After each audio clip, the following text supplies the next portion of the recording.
Hər vaxtınız xeyirli olsun. Bugün yenə bizdə Alcarıstan mətbəxidir. Çox maraqlı, zəngin mətbəxləri var. Çox sevdim. Alcarıstan kebabı deyirlər buna. Burada toyuq var, qızarmış kartoşka və yağanaq. Çox dadlıdır. Deməli toyuğu ayrıca qızartırıq. Ədviyyatla, ilğımın ədviyyatları işlətmişəm, duz. Soğan qızartırıq ayrıca. Sonra soğanı deməli soğanı bir yerdə toyuqla sonra bir yerdə qızartırıq, kartofu doğrayırıq və ayrıca qızartırıq.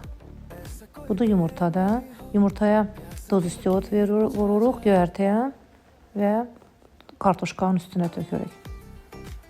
Sonra üstünə qızardılmış toyuğu yığırlar. Bu Alcarıstan kebabı deyirlər ona. Mənim uşaqlarım evdəkilər çox bəyəndilər.